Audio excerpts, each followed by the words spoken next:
Oh Lord, it's good to see you.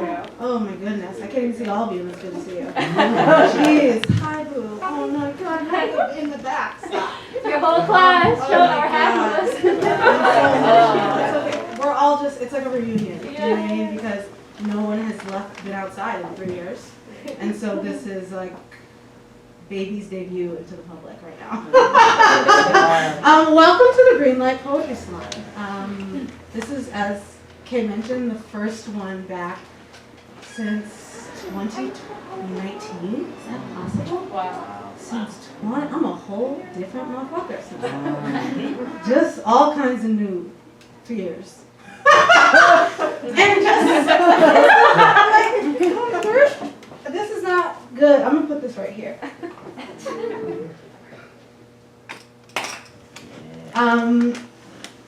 I can't imagine a better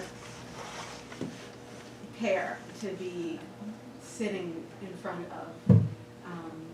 Oh, thank you, babe. I can't imagine a better pair of people to be sitting in front of, if I have to be sitting in front of anywhere tonight. I'm really struggling. I didn't I had to narrate my steps to myself of just getting out the crib tonight. I've been in my head feels full of just thoughts. I feel not quite helpless. It's I feel like I can't do this anymore. I can't do it anymore. This what we're expected to swallow. I feel like we've been tortured for ever. But this past 10 days, this past 2 weeks has been completely relentless.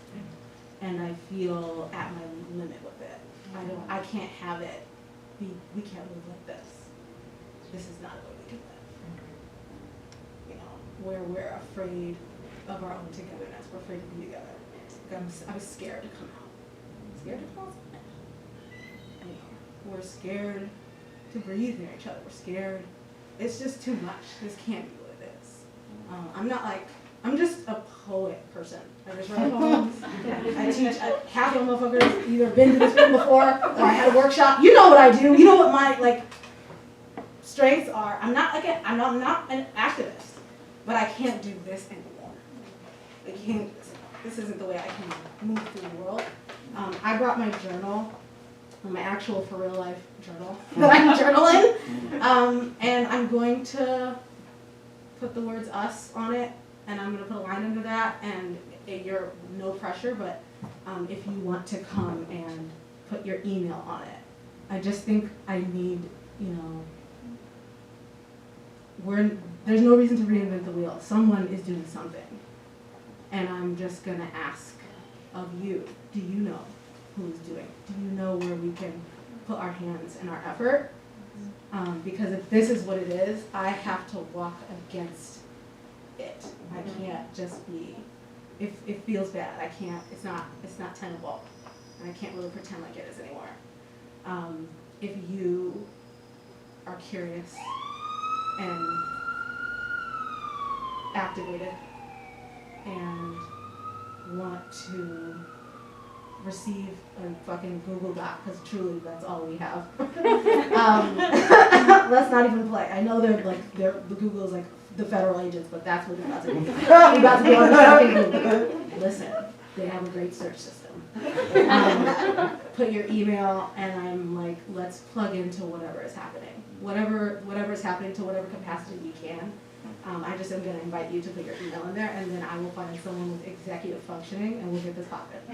For real. So please, find me afterwards. I'll have a little red booklet, and you can put your name in it.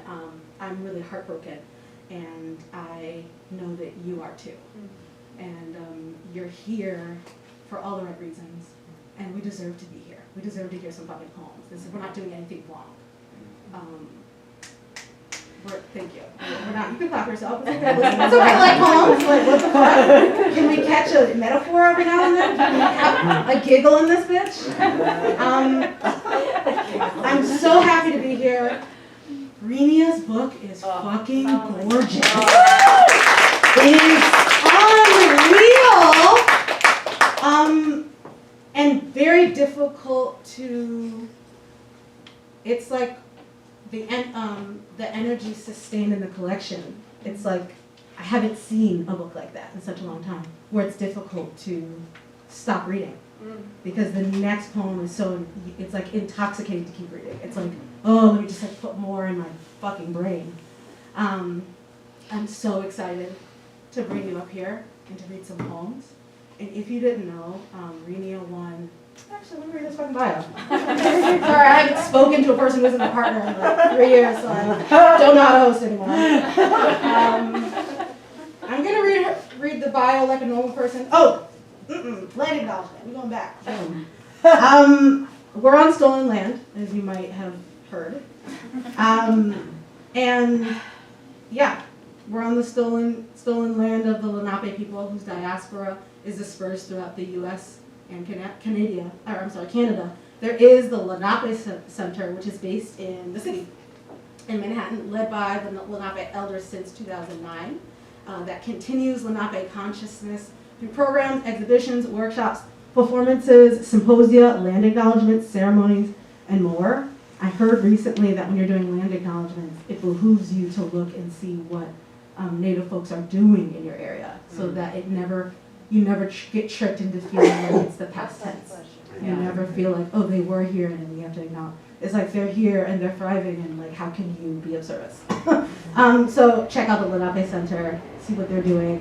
I welcome you to do that. Renia White, take some claps.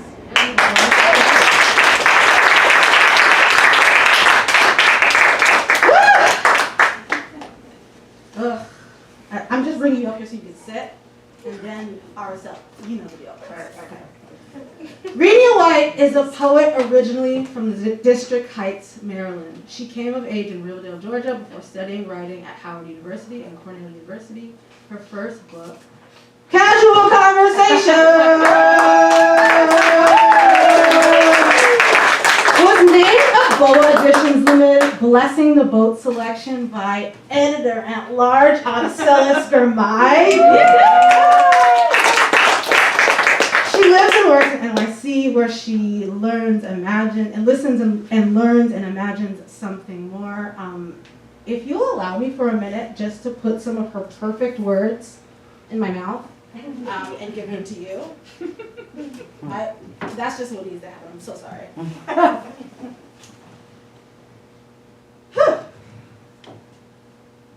Hi. Some plans should be thwarted. I announce within myself, I want to live real quick. And it's revealed the way to tilt toward unending. I come back into the moment I never left, with my bleaker self clutched against my chest. And I have never danced so, right after an unraveling. Looking at morning, finding glim where filth once glinted. Touching the hem of the star inside us all. Please welcome this person to come sit right the fuck here when you're right.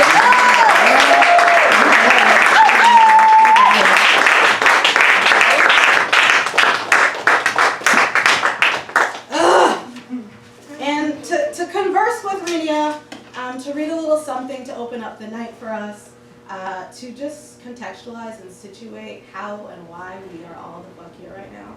The other reason that the book is in existence right now, the person who picked this manuscript out of the wave that rushed towards BOA, Aracelis Girmay, you can clap. For me, Aracelis, whose every syllable balances upon compassion and writes with a profound and unmatched tenderness that to me is unavoidable. Aracelis, born and raised in Santa Ana, California, received a BA from Connecticut College in 1999 and earned her MFA in poetry from NYU University. She's the author of Black Maria, Kingdom Anomalia, and winner of the and T. Why is that on here? Sorry, T, which is this. Winner of the Isabella Poetry Award and finalist for the National Books Critics Circle Award. Girmay was awarded a Whiting Award in 2015, and a judge's citation notes that her project seems to be our deep and ongoing subjectivity, our vulnerability to history, to one another, to desire, and to the belief in something large and lasting that we might belong to. Right? When somebody talking about your shit sounds like a poem, where you dress like the sweet spot. Could you make some noise for Aracelis Girmay?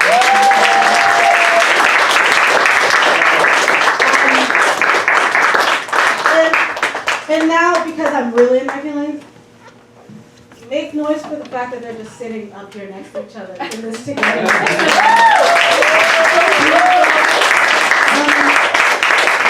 Aracelis is going to read some poems. Renia is going to bless us with some poems. Aracelis is going to ask Renia some questions. I just can't wait. And then, if you could believe it, we're going to turn it outward and y'all can ask some fucking questions if you want to. And then come sign my notebook. Let's do this. I can't live like this anymore. So, love you.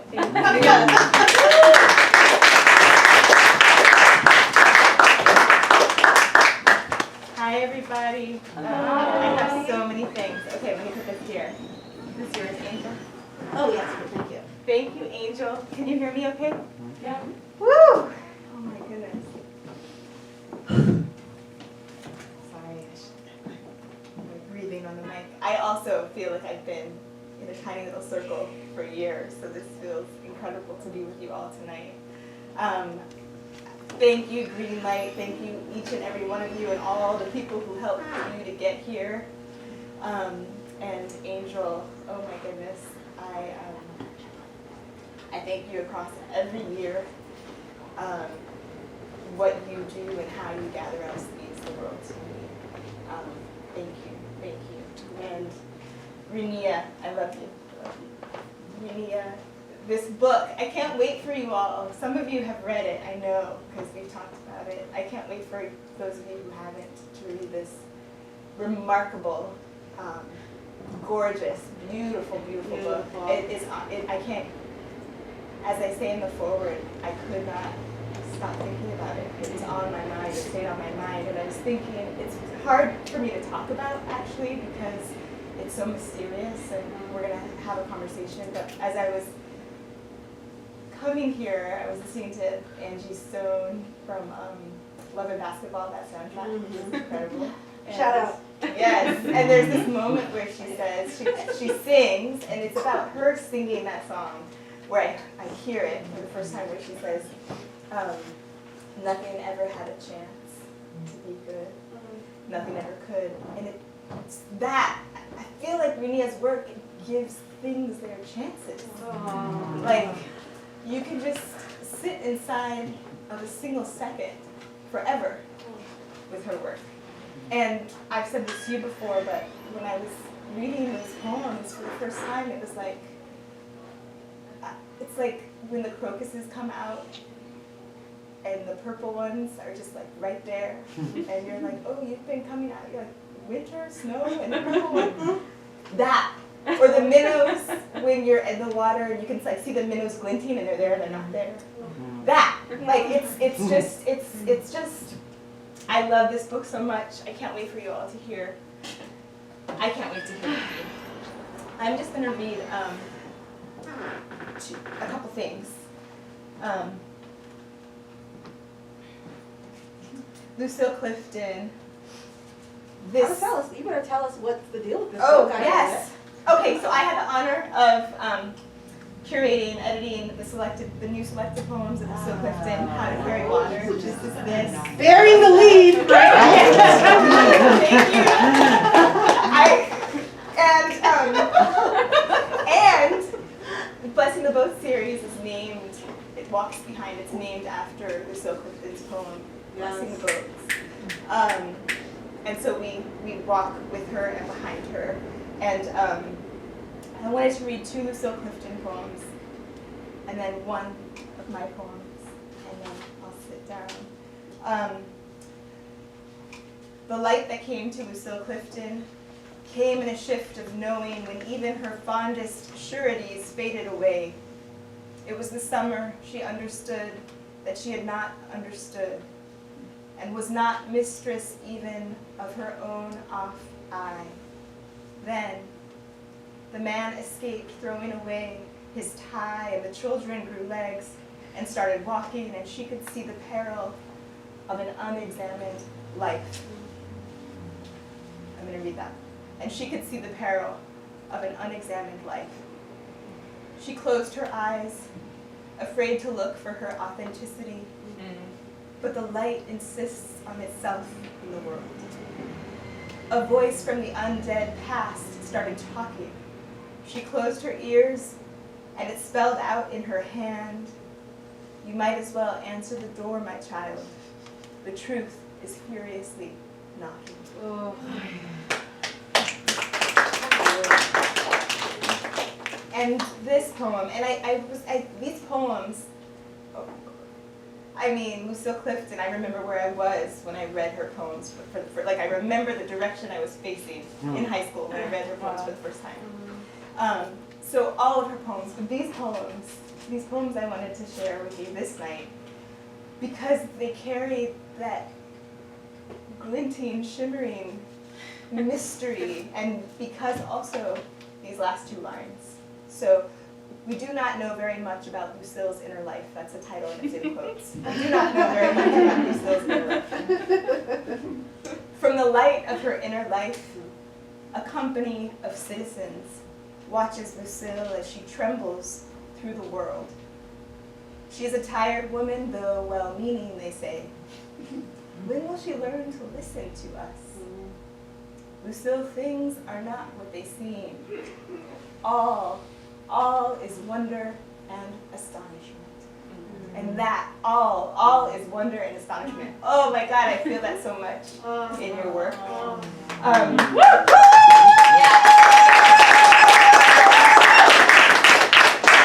I'm going to read to you one of my poems that feels very mysterious to me in the spirit of what your work awakens in me. When I come home, they rush to me, the flies, and they would take me in their small arms if I were smaller, so fly this way, that way, and joy, they welcome me. They kiss my face, 1, 2, they say, come in, sit at this table, sit. They hold one hand inside the other and say, eat. They share the food, sit close to me, sit. As I chew, they touch my hair, they touch their hands to my crumbs, joining me. The rim of my cup on which they perch, the milky lake above which they ask for a story. How does it begin? Before I was a child, and so on. My story goes on too long. I only want to look into their faces. The old one sits still, I sit with it, but the others busy themselves now with work, and after the hour, which maybe to them is a week, a month, I sleep in the room between the open window and the kitchen, dreaming though I were the Sierra, though I were their long-lost sister, they understand that when I wake, I will have to go. One helps me with my coat. Another rides my shoulder to the train. Come with me, come, I say. No, no, it says, and waits with me there, the rest whistling, touching my hair. Though maybe these are its last seconds on earth, in the light, in the air, is this love? Though it is little my errand, and for so little I left my house again. Welcome.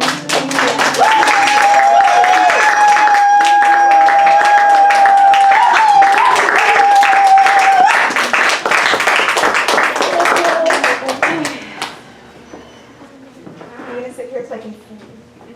And then I'll leave. Oh man, I should have my glasses back on. We love you!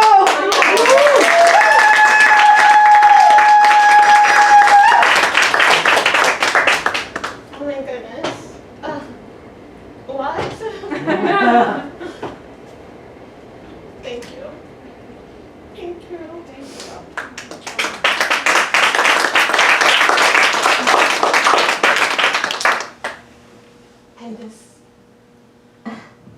just, yeah, I'm just so full. This is, I don't know, it seems like it's a dream. The book's been out a little over a month. I haven't believed that it was happening since you called me. And I told you weren't yourself and you were kidding.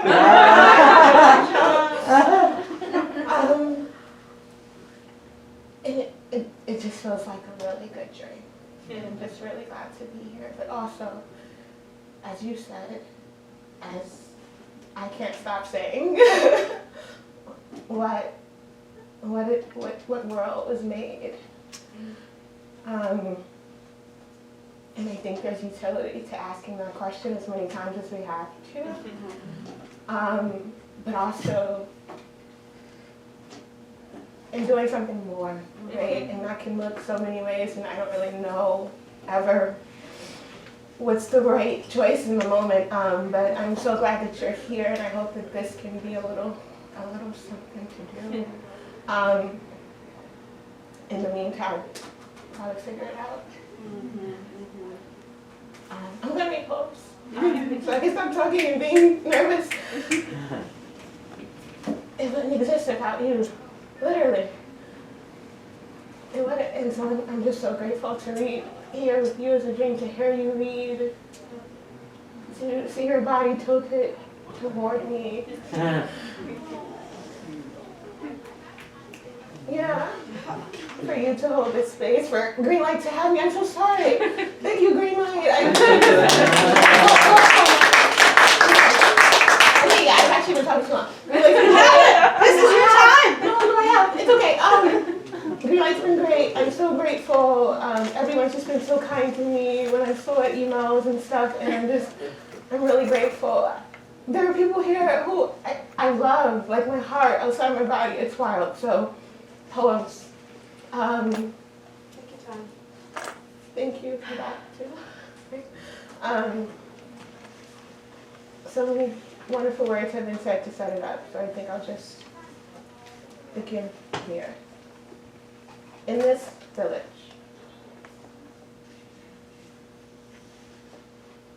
In this village, we measure the distance between the prayer and its mouth, the chorus and each of its pains.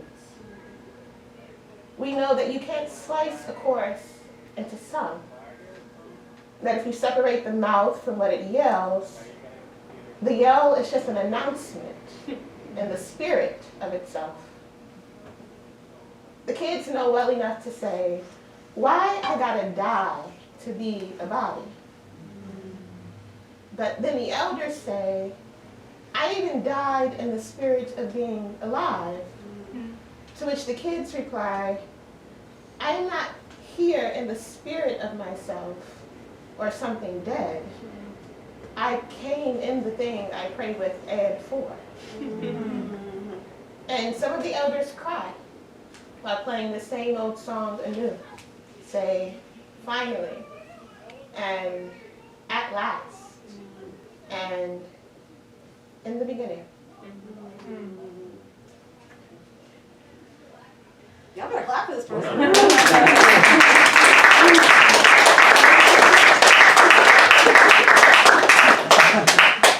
You actually don't have to clap.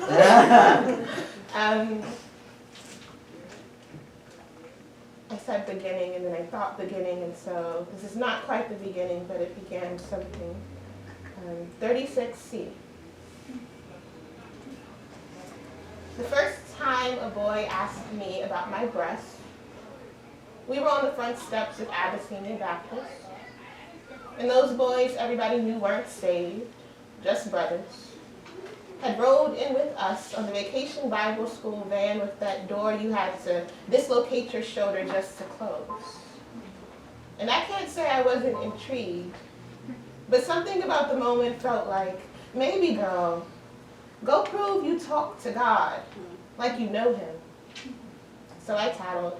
And my church uncle grabbed that boy, just a brother, up by his ear with a twist so hard I heard it pop like a knuckle. And if I knew then those brothers would remain as unsaved as before, that no vestibule assault would take his eyes off my sprouting, that just because you got a ticket doesn't mean you'll get in, I would have told him, 36C, like grown women, like I wanted, like it was some shame to know all by myself, so I had to let him in. And maybe he'd have saved me. That boy, just a brother, all black and real solid, real wiry, in on the joke so soon. He couldn't help himself.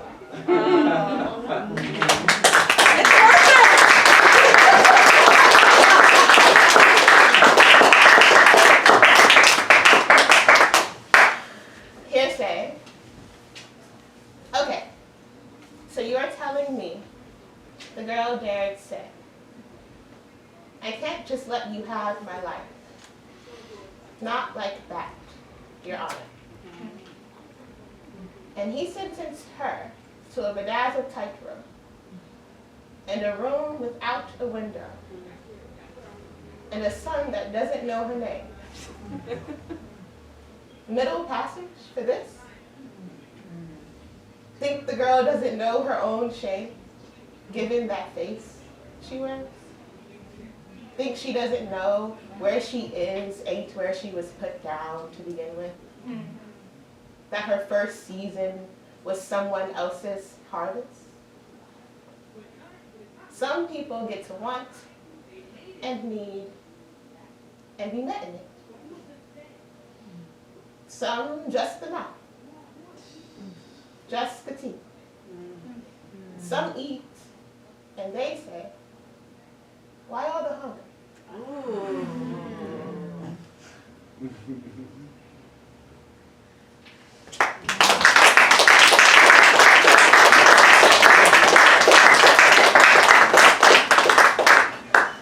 Yet, there are quite a few books that try to articulate the love I have for my friends, save me, the love I have for my friends, the friendship that I've encountered that has saved me, etc., etc. And this is one, which I might cry because someone is in the room who I love a lot.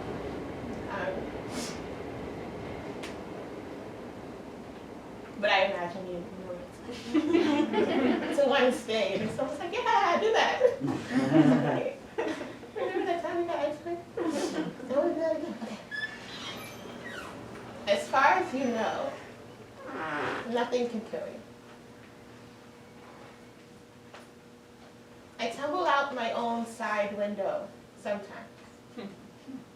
It's all the leaning and looking, the hoping to notice a game-changing glory. My friend likes to say, as long as he is here, I will not fall all the way down. But let something in me leap off its own mantle, and I am all eyes cast upward and beyond welling, how? And despair.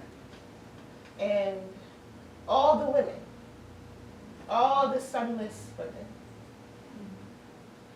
Yeah. Every sky I've needed for its beauty has surrendered. The clouds do go there. The snow and streamers. The gilded do-rag atop my head. I better not worry nor hang, lest atrocity. But people can only save you if the timing's right. That's right. I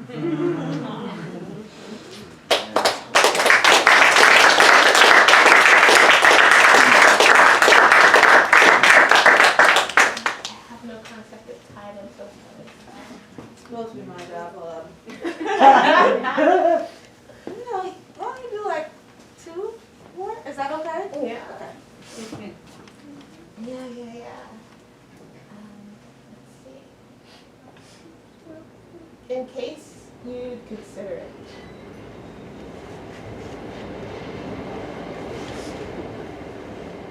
A vacation is a personal decision. A sign you hang in your own script. I am a woman made of flesh, first in this context, and somehow the cashier asked the second woman in line for her order. I have never understood my look and how others understand it.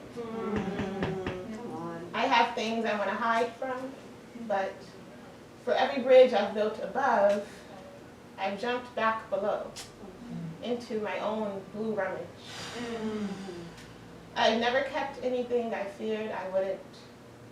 My anxieties have been proven, and perhaps the knuckle and gash of the world are true as a time clock is true.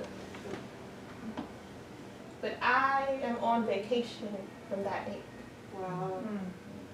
On vacation from the way it looks and what it brings. Don't have to answer to it. Because I declared, not now. And some things are respected once claimed. Some things get what they're due.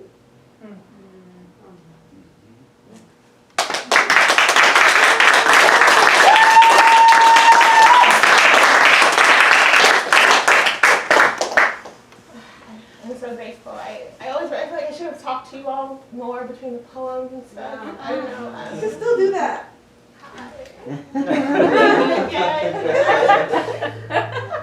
I don't know. I'm just so grateful. I'm so full.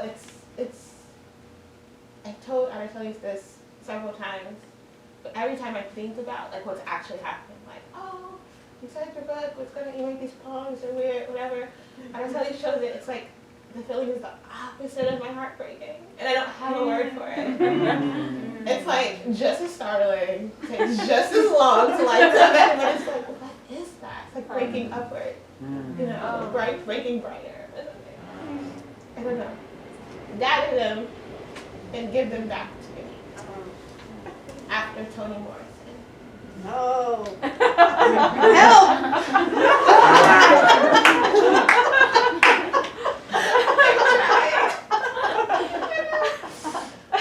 I'll end here, but I'm grateful to offer this poem to close with this gesture toward, again, articulating what's kept me.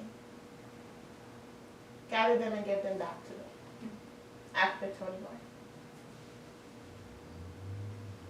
I don't have the wherewithal to die today. Not with you here. Thank you for that. You say things could be simple, and sometimes they are. It's true. We only need what we need in order to have all we need. Nothing more but love, which is a texture you say you don't understand. But look at this bread in my mouth and your hand in mine, although we barely touch, because how outlandish to feel even further beyond the shore blessing. So your hand isn't in mine, but I feel it there when I am asleep, awake, inside my mind room. I touch everything I walk by or into, but you here and us with hands in case we need them. Woo! I think this is it. But if you want to make it more complicated,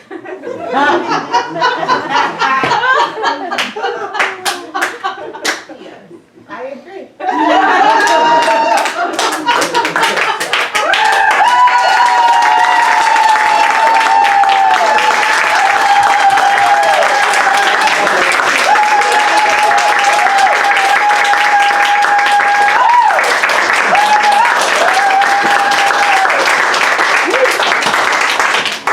Give it up for Aracelis and Renia.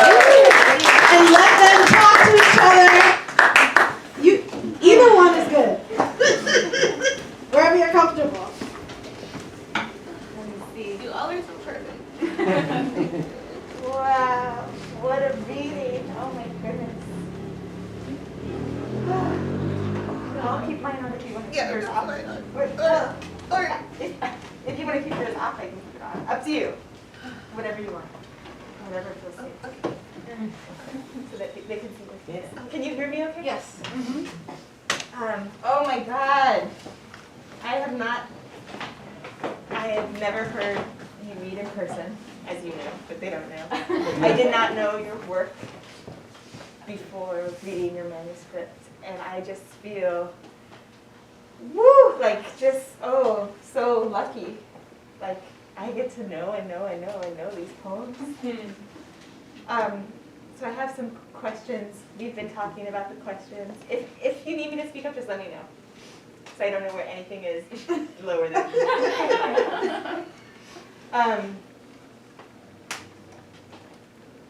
Yeah. So in one of our email exchanges, well, first of all, I'm also like totally, I feel like I'm here and out there hearing you read, like just chorus, which I'm deeply grateful for, and also moved by. I feel spacey in a powerful way. But in our email exchanges, you talk about a softness that is hard earned. And when I read the book, it's a book, I mean, it's so powerful, so sharp, so funny, so serious, and it's a book of such intimacy and care. And I'm wondering if you can talk about this softness that's hard earned. How do you think about that? What do you mean? Yeah, absolutely. First of all, I'm going to say thank you 55 times. No, you know, actually you can't thank me because then I'll just do it. No, thank you. For that question, for that conversation, for everything. Softness is hard, but also for work like yours. Because as I was doing the earning, poems like yours came to me, right? But also told me it's okay to sort of tune my, I don't know, my little, my vibration to softness, right? Like I don't know that I always knew it was available for someone like me to admit I was hurt. Things could touch me and it affected me, you know. I think it took a lot of learning from being denied softness, being put in situations where it just wasn't accessible, wasn't feasible, right? For me to decide that I would commit to the pursuit of it, to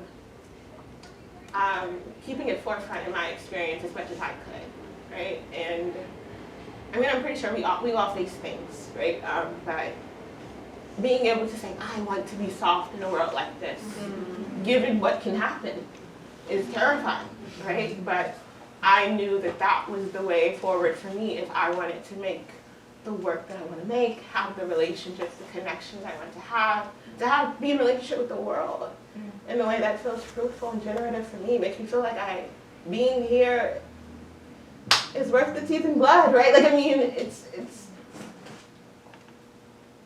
it means a lot to me to be able to say, I'm willing to be affected. Because even though it, like I said, opens me up to ache, it just is a testament to love and what it's done to me and how it's reformed what I thought was possible. You know?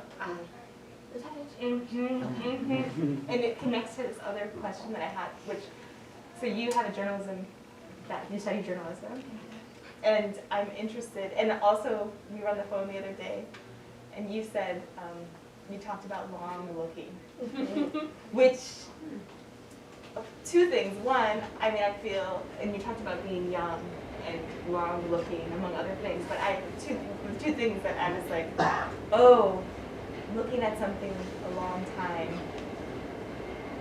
is like one of the things I love to do and I've always wanted. Like as a kid, I just remember just being like I just like, and there's something about that, like, curiosity and long looking that when you said it, I was like, oh, it resonated so deeply with something that I feel in your work and something that I feel as a person in the world, myself. And I was just interested in, like, the journalism, the long looking, like, if anything that you went to journalism for touches anything that you go to poetry for. Mm-hmm. Absolutely. I mean, when I studied journalism because I had that whole dream of like, I'm gonna, it's funny now, you'll see why, but I'll be like a fashion editor of like a print magazine, or like a style editor or something, right? Like I'd be like one of the ladies on TV with their bags and all their knowledge, their deep knowledge about designers, and it wasn't necessarily that I wanted to write hard news or anything like that, but I was drawn to these beautiful glossy periodicals, especially Black women's magazines, and I wanted so badly to be part of that particular experience. So I was actually turned around once I saw that's not the end all be all of journalism. Like you're gonna have to like write sports and stuff. That can be fun for some people. Sorry. No, really, I had to go to like a hockey game. I was like, this is not for me. But journalism in itself, outside of the study of it, there is, what I learned in my internships and along the way was that there is, this aspect of the story doesn't happen overnight, right? Like you have to sit with the details of it. You have to sit to come up with your questions. Like even when you have, even when you interview people, right? Like you have your pull quotes, but that's not it, right? You have to contextualize. You have to bring in other things. And I think that made me feel is the most like what sustained, or the sustained interest within the thing. I turned away from poetry more so because, away from journalism because I knew I wanted to think longer. Right, like across time, I wanted to play more. I wasn't really interested in telling you the story straight, which that should happen. And so I was in the wrong profession, or trying to be in the wrong profession. But I do think that I kept the structure of it, this idea that there's a lot that goes into the making of this thing that's not just research, like you would think, right? It involves your body, like it involves you thinking about your own life in context, about your neighborhood, right? And that happens for sure. These poems are so connected to, even when they're intimate, right? They're so aware that the world is vast and it has so many other beings in it. One of the quotes that I was thinking of putting for the epigraph was another Fred Moulton quote. There's one here. Where he says, we have to be able to imagine what exists, right? And I think that the book is interested in that, and that feels like a journalistic concern as well, right? What is actually happening? And it's funny, because I think it might be more possible to get at what is the actual here than maybe for your local rag, which is a little unfortunate. Yeah. Can you say more? I have another question, and then I want to open it. But can you say more before that other question about that fragment? The other quote, not the one that's in here. We have to be able to imagine what exists. Yeah, I think this book is very concerned with first of all, these poems, people are like, what is casual conversation? We're like everything you think of when you think of casual conversation. But there's this way in which the poems all know they're entering the conversation that's happening already. I'm not the first person to confront any of these things. And so there are ways that I try to make it feel fresh, maybe. Have my fun, right? But there's a long life, many lives that had to happen before these poems could pick up where they are. And I think that the book tries to hold that truth of how can I be in my life given what I know of all the things around me, but also how can I be in my life and pretend not to know what's possible that I don't actually know immediately in a way, right? Like it's, for instance, right now, everyone's like, give people grace, don't forget to give people grace, and it's like, absolutely, duh, like, what do you think? Like, why are we reminding people to give people, like, you weren't giving people grace? You weren't giving people grace in a world like this. Like, what, and it's like, I get it, it is powerful to say it. I won't say it's not powerful to say give people grace, right?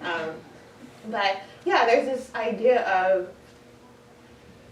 we are a part of something larger, we're all in a larger hand, and I just think it's important to remember that and to encounter you as if the world is possible. Mm-hmm. Why not? Right? How much do I lose if I don't? So much, I think. And I don't think it's worth it. Even for a moment. Even if a moment's all we have. I want to take care of you in that moment with respect to the all of you and the all that I know is here because it's possible. Whether I did it or not. Not this groupies. Really calm. You're amazing. Okay, so I'm going to ask this other question that is like, I am so excited to ask. And I'm going to read it because it's got some quotes. But is that, are we Go ahead. This is what, and then we'll open up for like a question. A question. Okay. Please, please. So you have this poem I keep returning to entitled To Ben. In the second section of the book, the poem begins, it feels to me in the middle of a long figuring that's been going on a long time. Quote, a hole in a window is a hole in a hole already functioning. A hole in a mother is a daughter in a twin bed, and another out too late. And then later, a hole in a sister is a hole in a wall, is a window. And in another poem in your book, you write, and we heard it, I tumble out my own side window sometimes. It's all the leaning and looking, the hoping to notice a game-changing glory. I'm so interested in these windows and the other windows in the book. I just wonder if you could say, what is a window? How are you thinking about the window? And if you could just talk about the climbing in and out, what it catches in you, the tumbling out. Thank you for that question. I feel like I should ask you questions back. What? No. Windows. Yeah. To vanish is. It's thinking about a few poems. Think about my sister and I. A couple about my mom. And to vanish, it's thinking about my sister would leave the house through the window and come back through the window, literally, for different reasons. It's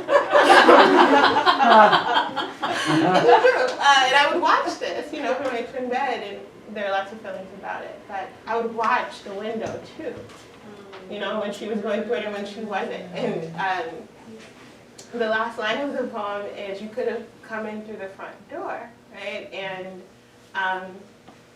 you actually helped me kind of think about this with some things you said about my work. But I think that the window it's a way. It's a way, and she was choosing it each time, and I was always so struck by her choosing the window and what made the window the choice, because she could have come in through the front door, and no one was going to stop her. No one was going to stop her, but of course it was shame. There were lots of things that brought her to a window. And so then, what brings me to a window, right? What has brought you to a window, right? So I think the window is an opportunity to think about the doors we don't take, the doors we can't take, the doors that aren't there, right? The side window, right? This idea of it being open is implied, right? Yeah, I don't know, something about an open side window, it just sounds dangerous, right? Something could fall out. But yeah, there's the opportunity of the window and all of the peril and if you fall, right? There's just so much in this unassuming, very functional. I mean, a window is a hole in a wall. it lets things in, it lets things out, right?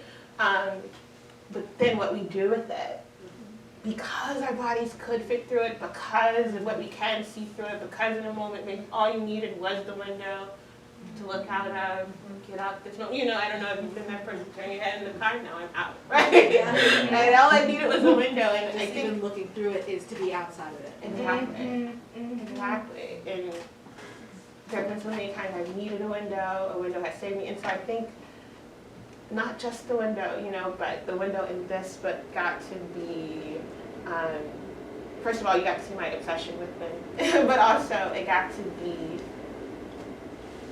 a specific kind of door, right? And I just got to think about it and invite folks along with me to consider a window, right?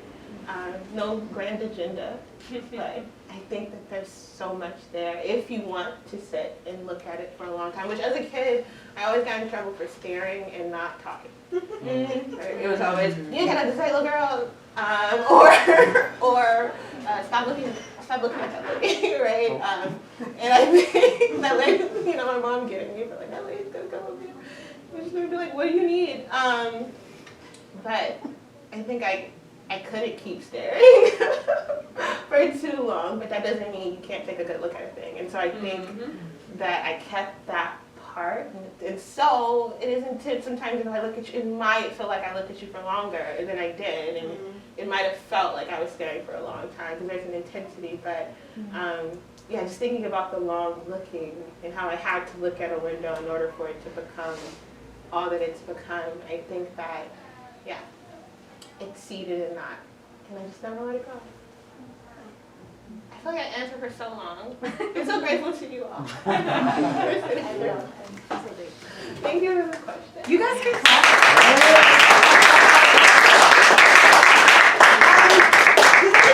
I'm sure you have feelings. Have you been able to transmute them into a question? A thought, an idea? I will come bring you the mic. I don't know if you want to ask anything of Renia in particular, Aracelis, or even, I mean, there's really no ceilings to the shit you could ask, but just even the fact that it's so rare that when people in conversation that that there's even any element of collaboration on the book coming into the world. So if that's an element that you'd like to ask about what that process is like for them, or really anything, I just wanted to open it up. Yes, please, Diane. Oh, it's Diane. Oh, hey. Hello. Thank you both for all of the tenderness. I mean, like lots of other things, but this is so tender. I have a question about, maybe it's for both of you. I'm struck by the title of your collection because it's Casual Conversation. And I noticed as you were reading that it was quite casual, like the way you're sort of like encountering the words on the page. It's like as if you were like, oh hey girl. I don't know, it was like if you were running into your sister or a friend or something. Yeah, I guess maybe that's my question, like what is happening, maybe for both of you, when you open these books and meet these words again anew, because they always become a little strange depending on where you are, right? Like they're in a different location and not where you wrote them the first time, but right, you're like in this bookstore and then you're at some other place, whatever it is. Yeah, I don't know. I have this question because like I don't read my word out loud that often. Lots of people are always, you know, I don't know, kind of tapping me for that. But I always get really shy with that, like shy with the work. It's like it's not about the public, it's about the words themselves and being a little embarrassed is not, humbled maybe, right? So I'm kind of rambling now, but I'm like so curious about like what is happening to you when you like open the book to read a poem and it's them again. Sorry.